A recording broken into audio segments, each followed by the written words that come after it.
ചെയ്തിട്ട് തന്നെ ചെയ്യാം. ഈ ഒരു ബ്രൗൺ കളറായി വരുമ്പോൾ നമുക്കതിനെ കോരി മാറ്റാവുന്ന ഒട്ടും ഹാർഡാവാതെ സോഫ്റ്റ് ആയിട്ടുള്ള ചിക്കൻ നല്ല കോട്ടിങ്ങോട് കൂടി നമ്മളതിനെ ഫ്രൈ ചെയ്ത് മാറ്റി വെച്ചു.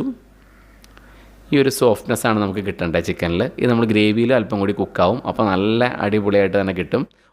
ഇനി ഇതിൻ്റെ മസാല തയ്യാറാക്കാനായിട്ട് 3 ടേബിൾ സ്പൂൺ വെജിറ്റബിൾ ഓയിൽ ഒഴിച്ചു കൊടുത്തു. അത് ചൂടായി വരുമ്പോൾ അതിലേക്ക് ക്യൂബായിട്ട് കട്ടി വെച്ചിട്ടുള്ള സവാളയും ക്യാപ്സിയും ഇട്ട് കൊടുത്തു. പച്ചമുളക് 2 പീസ് ഇട്ട് കൊടുക്കുക. എന്നിട്ട് നമ്മൾ നല്ല രീതിയിൽ മിക്സ് ചെയ്യണം. വെളുത്തുള്ളി ഇഞ്ചിയും കട്ട് ചെയ്തിട്ടാണ് ഇടുന്നുണ്ടെങ്കിൽ ആദ്യം തന്നെ ഇട്ട് കൊടുക്കണം. അല്പം വരണ്ട് വരുമ്പോൾ അതിലേക്ക് ginger garlic paste 1 table spoon ഇട്ട് കൊടുക്കുക. ഇതിൻ്റെ ഒരു ടേസ്റ്റ് നമുക്ക് ശരിക്കും എഫക്റ്റീവായിട്ട് തന്നെ കിട്ടും. അല്പം കൂട്ടി ഇട്ട് കൊടുത്താലും കുഴപ്പമില്ല. അതിൻ്റെ ഒരു ടേസ്റ്റ് ഒരല്പം മുന്നിട്ട് തന്നെ നിൽക്കണം. അപ്പോൾ നല്ലൊരു ടേസ്റ്റായിട്ട് ചില്ലി ചിക്കൻ കിട്ടും. സൗത്ത് ഇന്ത്യൻ ഫുഡ് തയ്യാറാക്കുന്ന പോലെ ആദ്യം തന്നെ നമ്മൾ മസാല ഇടുന്നില്ല. ഇപ്പം നമ്മൾ ഫ്രൈ ചെയ്ത് വെച്ചിട്ടുള്ള ചിക്കൻ ഇട്ട് കൊടുത്തു. ക്യാപ്സിക്കവും ഒനിയും ജിഞ്ചർ ഗാർലിക് പേസ്റ്റും എല്ലാം കൂടി മിക്സ് ആക്കിയതിന് ശേഷമാണ് നമ്മൾ മസാല ഇട്ട് കൊടുക്കുന്നത്. ഇത് ഗ്രേവിയാണ്, അപ്പോൾ അതുകൊണ്ട് അല്പം മസാല കൂടുതലായിട്ട് ഇട്ട്